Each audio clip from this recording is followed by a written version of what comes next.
नमस्कार। Today's teachers पर मैं रमेश सिंह आपका स्वागत करता हूं।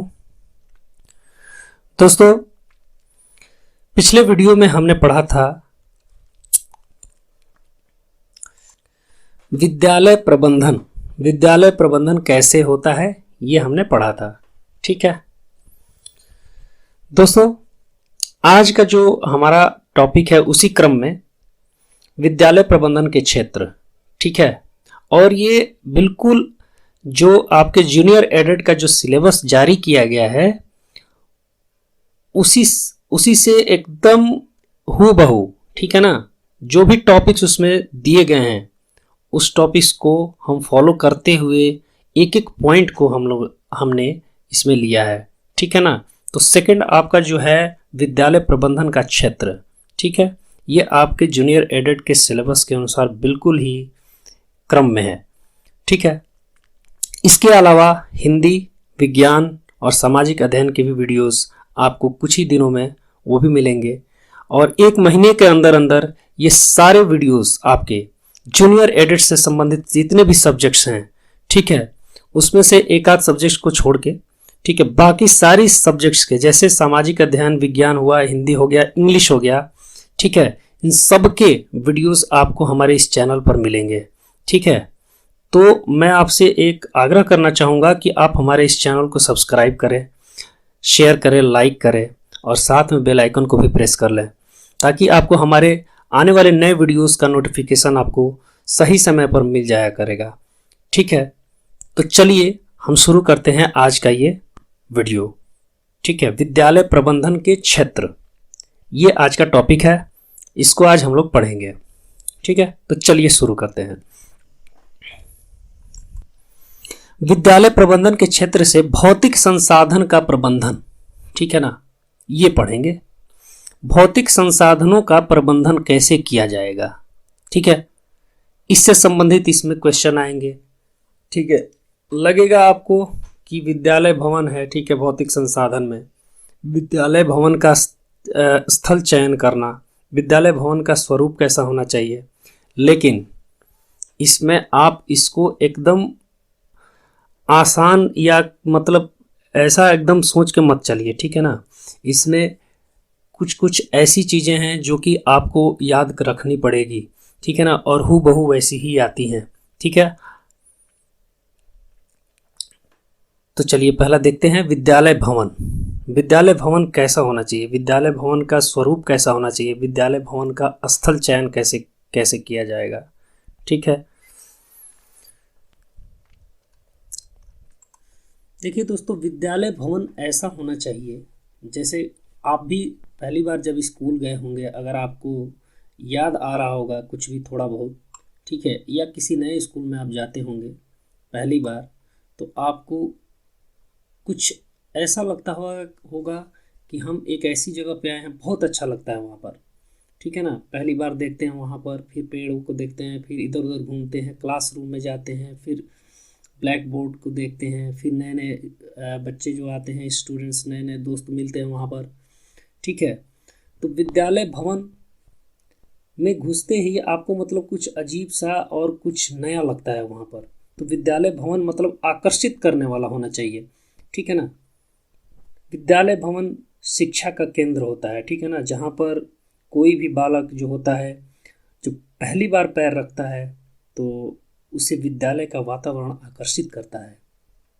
ठीक है ना, और शिक्षण के लिए वातावरण उत्पन्न करता है। ठीक है, दूसरा है आपका विद्यालय भवन का स्थल चयन करना। तो विद्यालय भवन का स्थल जो है वो कैसे, क्या क्या देखना पड़ता है उसमें। ठीक है, तो भवन स्थल की मिट्टी जो होनी चाहिए वो मजबूत होनी चाहिए। ठीक है, ठोस हो, समतल हो। ठीक है, और जो विद्यालय भवन है आपका वो स्वास्थ्यप्रद हो। ठीक है ना, स्वास्थ्यप्रद स्थान पर होना चाहिए विद्यालय भवन। ठीक है, वहाँ का वातावरण, हवा, ठीक है, ये सारी चीज़ें अच्छी होनी चाहिए। अब जैसे विद्यालय भवन बन गया किसी फैक्ट्री के पीछे, ठीक है, किसी फैक्ट्री के पीछे बन गया जहाँ धुआं धक्कड़ ये सब आता रहता है, तो वहाँ पर भी नहीं होना चाहिए। तो विद्यालय भवन का स्थल चयन भी सही होना चाहिए। जैसे हम अपने घरों को बनाने के लिए स्थल चयन करते हैं, सही जगह पे होना चाहिए घर। फिर वास्तु शास्त्र के अनुसार हम उसमें रूम्स बनाते हैं, फिर अपने फर्नीचर्स लगाते हैं, इंटीरियर डेकोरेशन जो भी जो किया जाता है वो करते हैं। वैसे ही विद्यालय भवन का स्थल भी चयन होना चाहिए। ठीक है, वहाँ पर वो शिक्षा का केंद्र है, वहाँ पर बच्चे जाते हैं, नौनिहाल बच्चे जाते हैं वहाँ पर। ठीक है, शिक्षा ग्रहण करने के लिए, तो स्थल अच्छा होना चाहिए वहाँ का। ठीक है, विद्यालय भवन का स्वरूप देखिए, सरकार की तरफ से विद्यालय भवन के स्वरूप भी जारी किए गए हैं, इसको याद रखना बहुत ही जरूरी है। ठीक है ना। देखिए, इसके दो स्वरूप हैं। एक तो पहला खुली योजना, ठीक है ना। इस योजना में विभिन्न रूप वाली इमारतों का उपयोग किया जाता है, जैसे HEITLVU। ठीक है ना। H के आकार की भवन होना चाहिए, या E के आकार की, या I, या T, या L, या V, या U। ये हैं खुली योजना वाले। ठीक है ना। और बंद योजना में क्या होता है, इसमें 3 प्रकार की उप योजना है। ठीक है, पहला ठोस आयत। ठीक है, ठोस आयत वाले में क्या होता है, बीचों बीच में हॉल या कक्ष। ठीक है ना। और दूसरा होता है आयत, बीचों बीच में हॉल या कक्ष, इसमें भी होता है। और शून्य आयत वाले, चारों ओर इमारत होती है और बीच में खाली स्थान होता है। तो ठीक है, ये है विद्यालय भवन निर्माण के 2 स्वरूप। पहला खुली योजना, इस योजना में विभिन्न रूप वाली इमारतों का उपयोग किया जाता है, जैसे HEITLVU। ठीक है, HEITLVU। ठीक है ना। और बंद योजना, ठोस आयत, आयत और शून्य आयत। ठोस आयत बीचों बीच में हॉल या कक्ष, आयत वाले में भी बीचों बीच में हॉल या कक्ष। ठीक है, शून्य आयत में चारों ओर इमारत एवं बीच में खाली स्थान। ठीक है। तो भौतिक संसाधन में पहला विद्यालय भवन हो गया था। ठीक है, विद्यालय भवन का स्थल हो गया था, स्थल। ठीक है, विद्यालय भवन का स्वरूप भी हो गया। अब है फर्नीचर। ठीक है ना। फर्नीचर में क्या क्या है, ठीक है, वो हम देखेंगे। फर्नीचर में कक्षा में बैठक व्यवस्था किस प्रकार की है, कक्षा में बैठक व्यवस्था किस प्रकार की होनी चाहिए, वो मैं बताता हूं। देखिए, कक्षा में बैठक व्यवस्था जो है उसमें प्राथमिक स्तर के बच्चों के लिए टाट पट्टी है, ठीक है ना, तथा चटाइयों की व्यवस्था है। ठीक है ना। कक्षा में बैठक व्यवस्था प्राथमिक स्तर के बच्चों के लिए टाट पट्टी एवं चटाइयों की व्यवस्था है। ठीक है ना। और बच्चों के लिखने के लिए वर्गाकार कम ऊंचाई की मेजों की व्यवस्था है। ठीक है, जिसके चारों तरफ एक मेज पर 8 बच्चे बैठ सकते हैं। ठीक है ना। और अपनी लेखन सामग्री जो भी है रख कर लिखते पढ़ते हैं उस पर। ठीक है ना। इस व्यवस्था से बच्चे आमने सामने रहते हैं। ठीक है ना। तथा सामूहिक सहयोग की भावना भी उनमें जागृत होती रहती है, उनका विकास होता है। ठीक है ना। आपस में किसी विषय पे चर्चा भी कर सकते हैं साथ में बैठकर। ठीक है ना। और उच्च प्राथमिक स्तर के विद्यालयों में जो है वो मेज, कुर्सी तथा डेस्क की व्यवस्था है।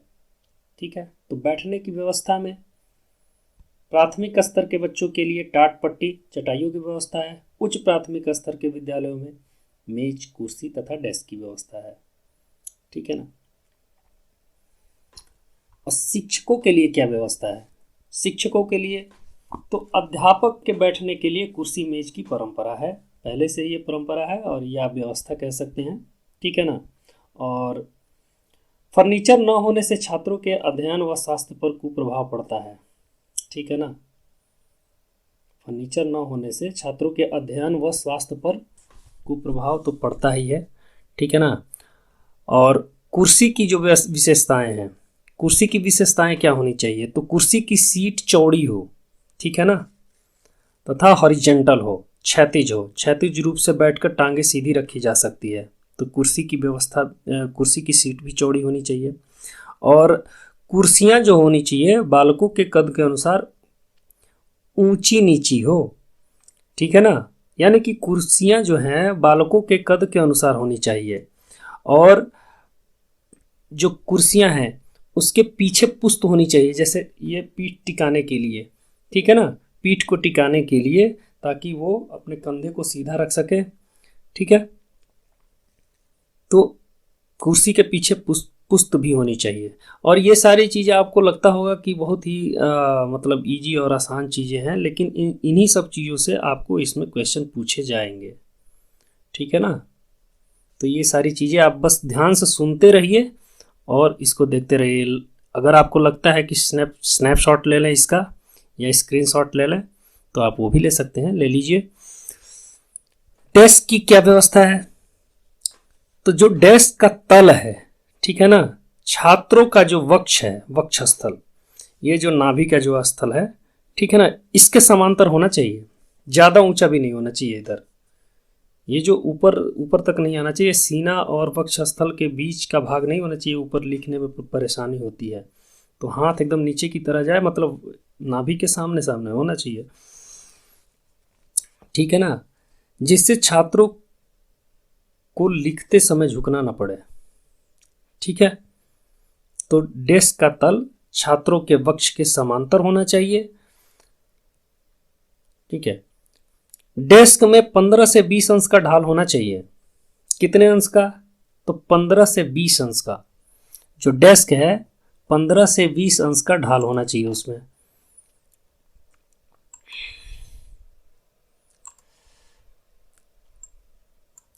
और शैक्षिक उपकरण, अगला है शैक्षिक उपकरण। शैक्षिक उपकरण में क्या क्या है? श्यामपट्ट है, ठीक है। शैक्षिक उपकरण में श्यामपट्ट है, चाक, खड़िया है, डस्टर है, मानचित्र एवं ग्लोब है, टीएलएम, टीचर लर्निंग मटेरियल, ठीक है। टीएलएम के निर्माण हेतु सामग्री व औजार, ठीक है ना, क्योंकि टीएलएम स्कूल या विद्यालय में भी निर्माण किया जा सकता है बच्चे के पढ़ाने के लिए, ठीक है ना। तो इसके टीएलएम के सामग्री व औजार होने चाहिए। श्रव्य दृश्य सामग्री होनी चाहिए। विज्ञान प्रयोगशाला के उपकरण होने चाहिए। खेल के भी उपकरण होने चाहिए, ठीक है। तो ये सारी चीज़ें शैक्षिक उपकरण में होनी चाहिए। और ये किसके भाग थे? फर्नीचर के, ठीक है। फर्नीचर में कक्षा में बैठक व्यवस्था, ठीक है, किस प्रकार की है, ठीक है। तो प्राथमिक स्तर के लिए टाट पट्टी और चटाइयों की व्यवस्था, उच्च प्राथमिक स्तर के लिए कुर्सी, मेज और डेस्क की, ठीक है। शिक्षकों के लिए व्यवस्था क्या होनी चाहिए? तो पहले से ही परंपरा चली आ रही है शिक्षकों के लिए कुर्सी की, ठीक है। कुर्सी की विशेषताएं क्या क्या होनी चाहिए, ठीक है। तो कुर्सी में पीछे पुस्त होनी चाहिए, ठीक है। और कुर्सी की सीट चौड़ी होनी चाहिए और बालकों के कद के अनुसार होनी चाहिए। और एक और पॉइंट मैंने आपको बताना भूल गया, कुर्सी का जो नीचे वाला जो भाग है, जहाँ से हम पैर को मोड़ते हैं, ठीक है ना, जहाँ पर हम बैठते हैं और वहाँ से घुटने वहाँ से मुड़ जाते हैं, और वो चीज़ जो होती है वो कोने वाली नहीं होनी चाहिए, वहाँ से गोल होनी चाहिए, ठीक है ना। जैसे कुर्सी है यहाँ पर, ये ऐसे है, तो ये वाला जो भाग है ये ऐसे गोल होनी चाहिए, ऐसे गोल होनी चाहिए, ठीक है। इसके ऊपर से ये बैठा जाता है, ठीक है ना। तो ये वाला जो भाग है, ये वाला, ये गोल होनी चाहिए, ठीक है। फिर डेस्क किस प्रकार का होना चाहिए? तो डेस्क में 15 से 20 अंश का ढाल होना चाहिए, ठीक है। वक्षस्थल, जो वक्षस्थल नाभि का जो है उसके समानांतर होना चाहिए, ताकि लिखने में कोई दिक्कत ना हो, ठीक है ना। फिर शैक्षिक उपकरण जो है श्यामपट्ट है, डस्टर है, चाक है, खड़िया है, मानचित्र है, ग्लोब है, टीएलएम निर्माण के लिए सामग्री व औजार है, श्रव्य दृश्य सामग्री है, विज्ञान प्रयोगशाला के उपकरण है, खेल के उपकरण है, ठीक है ना। तो ये हो गया। अगला है आपका साज सज्जा, पेयजल एवं शौचालय। ठीक है ना। तो इसमें देखिए विद्यालय में साज सज्जा इसलिए भी जरूरी है ताकि बच्चे आकर्षित होकर विद्यालय में अपना नामांकन करवाएं, ठीक है ना। और जो नामांकन करवा चुके हैं वो आकर्षित होकर उसमें टिके रहें या ठहराव हो उनका, ठीक है ना। तो विद्यालय में साज सज्जा भी आवश्यक है, ठीक है। विद्यालय की साफ सफाई, पुताई, ठीक है, रंगाई, ये की जानी चाहिए समय समय पर, ठीक है ना। और इसके लिए विभाग द्वारा अनुदान भी मिलता है, ठीक है। साज सज्जा में ही कक्षा कक्षों में टीएलएम के कोने का निर्माण भी होना चाहिए। मतलब कि टीएलएम जहां पर रखा जाता है कोने में, ठीक है ना, उसका भी निर्माण होना चाहिए, अलग से रखने का जगह होनी चाहिए, ठीक है। और महापुरुषों के चित्रों को टांगना, ठीक है ना। विद्यालय प्रांगण में क्यारियों का निर्माण, विद्यालय की दीवारों पर आकर्षक चित्र, ठीक है ना, ये सारे होने चाहिए, ठीक है ना। ये सारे सब साज सज्जा में होने चाहिए, ठीक है ना। और साज सज्जा इसलिए जरूरी है, फिर से मैं एक बार बता देता हूं, ताकि उसमें ये पॉइंट याद रखना है, ठीक है ना, ताकि उसमें ठहराव हो, बच्चे अपना नामांकन करवाएं, ठीक है। और जो नामांकन करवा लिए हैं वो उनमें ठहराव भी हो, विद्यालय में रुके रहें, ठीक है, आकर्षित हों। फिर उसके बाद साज सज्जा में साफ सफाई हो गया, पुताई रंगाई भी है, ठीक है। विभाग द्वारा इसके लिए अनुदान भी दिया जाता है, ठीक है ना। टीएलएम का रखने का एक निश्चित कोना होना चाहिए, ठीक है, ये भी साज सज्जा का ही भाग है। महापुरुषों के चित्रों को टांगने की व्यवस्था होनी चाहिए, ठीक है। विद्यालय में क्यारियों का निर्माण होना चाहिए और दीवारों पर आकर्षक चित्र बने होने चाहिए, वर्णमाला के, गिनती के, ठीक है, आदि लिखकर। ये बालकों को आकर्षित करने वाली ये चीजें हैं, ठीक है ना। तो ये सब होना चाहिए, ये साज सज्जा के ये पार्ट है, ठीक है ना। फिर उसके बाद पेयजल, ठीक है ना। विद्यालयों में छात्रों और शिक्षकों को पीने के लिए शुद्ध जल उपलब्ध होना चाहिए, ठीक है ना। और विद्यालय में जल पूर्ति के लिए, ठीक है ना, उसकी व्यवस्था अगर शहर की है, ठीक है ना, तो शहरों में टंकी की व्यवस्था की जाती है, ठीक है ना। टंकी या सिंटेक्स वगैरह ये जो भी है ये लगा दी जाती है, ठीक है। और जो ग्रामीण क्षेत्र में है वहां पर नलकूप लगाया जाता है, ठीक है ना। और वो नलकूप है जल निगम द्वारा, ठीक है ना, वो जल निगम द्वारा इंडिया मार्का का, ठीक है ना, इंडिया मार्का का, ये याद रखिएगा, इंडिया मार्का, ये नाम याद रखिएगा। इसका नल लगाया जाता है, ठीक है ना, पेयजल के लिए। और इंडिया मार्का का नल जो होता है वो जो जल देता है वो शुद्ध वो पेयजल होता है, ठीक है ना। तो पेयजल की व्यवस्था सही होनी चाहिए, शुद्ध होना चाहिए।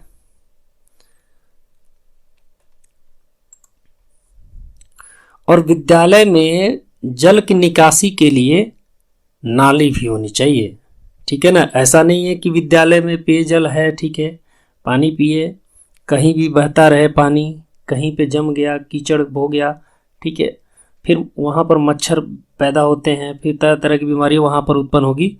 तो इन सब चीज़ों को रोकने के लिए नाली की समुचित व्यवस्था होनी चाहिए, जो कि नाली बाहर की तरफ निकले और किसी ऐसे स्थान पर जाकर गिरे जहाँ से बच्चों को कोई परेशानी ना हो, विद्यालय प्रांगण में कोई परेशानी का सामना ना करना पड़े, ठीक है।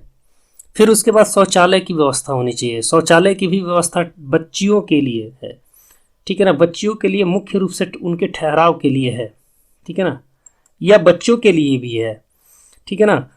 बालकों एवं बालिकाओं के स्कूल में ठहराव के लिए शौचालय की व्यवस्था तो होनी ही चाहिए, ठीक है ना। इससे पहले बहुत सारे विद्यालयों में शौचालय की व्यवस्था नहीं थी, लेकिन आजकल शौचालय की व्यवस्था एकदम जोरों शोरों से किया जा रहा है। शौचालय की व्यवस्था सबसे पहले होनी चाहिए, ठीक है ना। और ये आवश्यकता है, ठीक है ना। अब जैसे इसमें बालिकाओं के लिए विशेषकर बालिकाओं के नामांकन व ठहराव के लिए शौचालय आवश्यक है, ये मैंने आपको पहले ही बताया। ठीक है,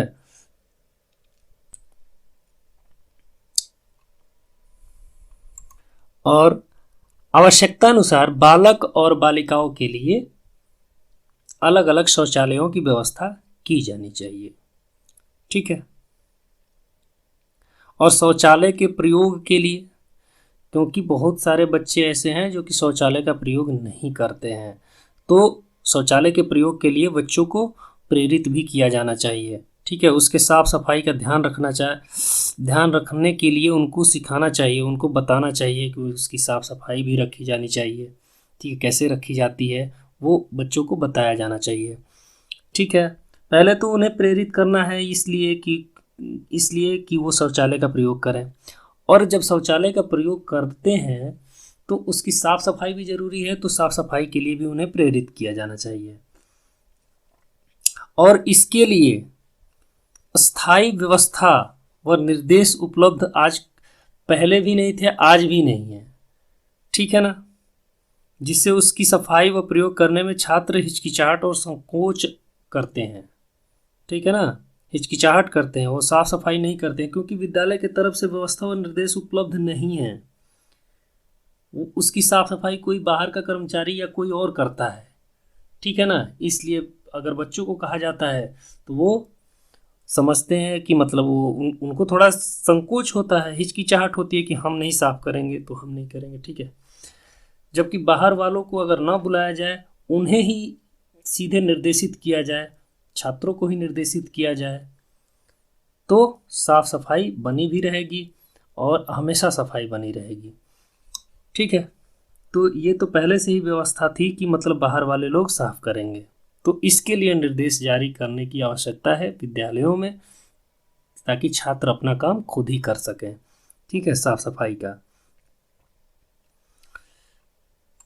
तो ये जो हम लोगों ने पढ़ा है अभी विद्यालय प्रबंधन के क्षेत्र से भौतिक संसाधन का प्रबंधन क्या क्या होना चाहिए, तो विद्यालय भवन हम लोगों ने पढ़ लिया, विद्यालय भवन का स्थल, विद्यालय भवन का स्वरूप, ठीक है, किस प्रकार का होना चाहिए, खुली योजना, बंद योजना। ठीक है, फिर उसके बाद फर्नीचर, कक्षा में बैठक व्यवस्था, शिक्षकों के लिए व्यवस्था, कुर्सी की विशेषताएं, डेस्क, शैक्षिक उपकरण क्या क्या होने चाहिए, ये सारे हम लोगों ने पढ़ लिया। साज सज्जा किस लिए जरूरी है, क्यों जरूरी है, तो इसके बारे में भी। फिर पेयजल, शौचालय, यहाँ तक हम लोगों ने पढ़ लिया। ठीक है, आगे है विद्यालयी अभिलेख। ठीक है, भौतिक संसाधन, दूसरा है विद्यालयी अभिलेख।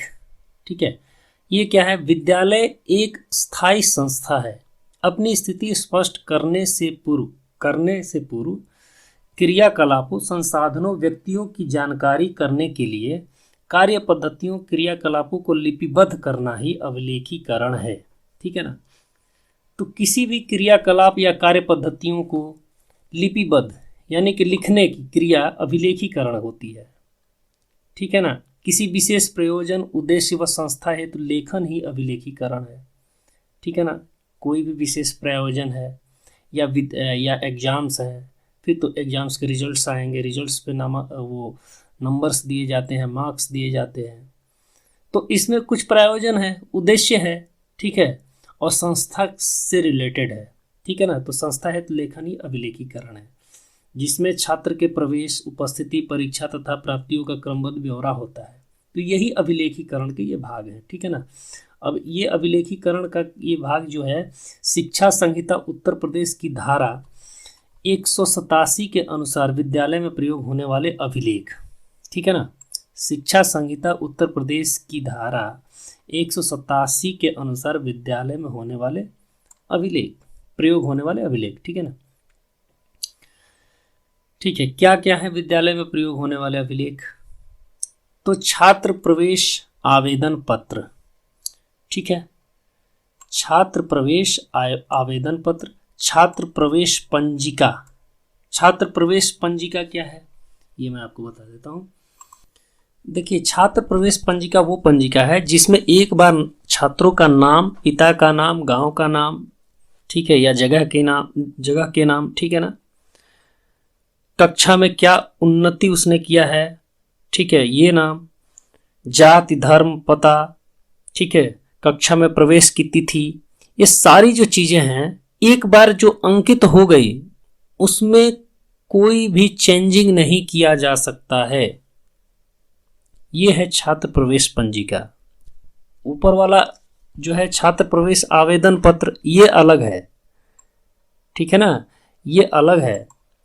और छात्र प्रवेश पंजिका वो है जब एडमिशन हो गया, उसका नामांकन हो गया, उसके बाद जो कुछ भी उस पर अंकित कर दिया गया है उसमें कोई भी फेरबदल नहीं किया जा सकता है, ठीक है ना। फिर उसके बाद अध्यापक उपस्थिति पंजिका, ठीक है ना। अब अध्यापकों के लिए भी उपस्थिति पंजिका होती है, ठीक है ना।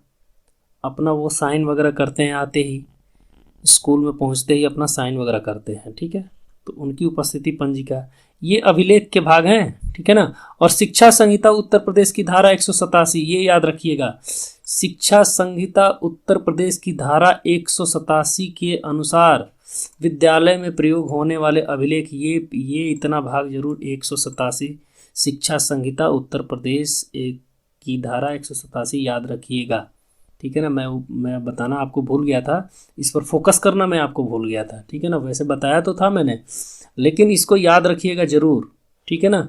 और इस प्रकार के क्वेश्चन जरूर ही आते हैं, हो सकता है आए भी, ठीक है। तो शिक्षा संहिता उत्तर प्रदेश की धारा 187 के अनुसार ये अभिलेख हैं, ठीक है ना, अभिलेख से संबंधित है। तो हम लोग कहाँ थे, पत्र व्यवहार पंजिका, ठीक है।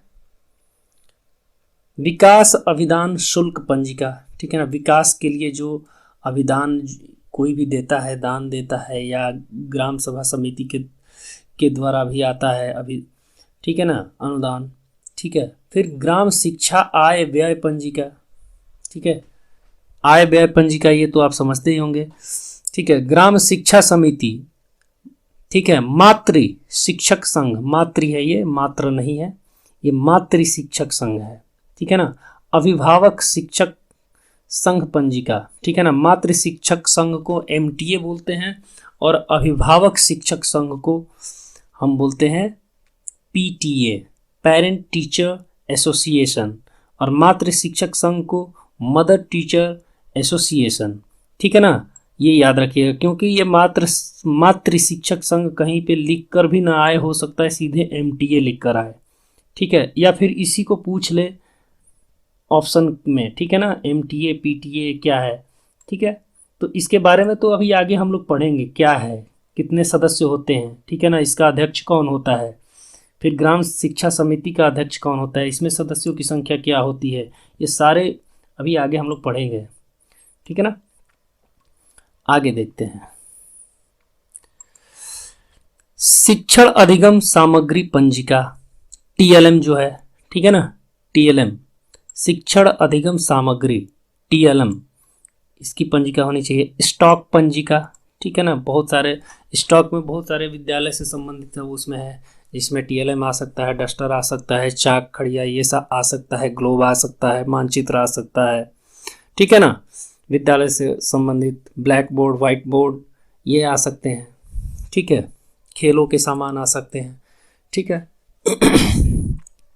फिर उसके बाद क्रीड़ा शुल्क पंजिका, क्रीड़ा मतलब खेल के लिए जो शुल्क लगता है उसकी पंजिका होनी चाहिए, ये भी अभिलेख का भाग है। बाल पोषाहार MDM, मिड डे मील, ठीक है ना, बाल पोषाहार पंजिका, ठीक है। फिर निरीक्षण पंजिका, ठीक है ना, निरीक्षण पंजिका क्या है, बहुत सारे अधिकारी स्कूल्स में आते हैं, ठीक है, निरीक्षण करने के लिए, तो निरीक्षण करने के बाद वो अपना इसमें बताते हैं, ठीक है। तो इसके लिए निरीक्षण पंजिका होनी चाहिए, मतलब वो अपना साइन वगैरह करके जाते हैं, जो कुछ भी है मेरिट डीमेरिट फीडबैक जो वो अपना लिख के और साइन करके जाते हैं, ठीक है, अपने साथ भी लेकर जाते हैं। तो ये है निरीक्षण पंजिका। फिर उसके बाद से अब ये है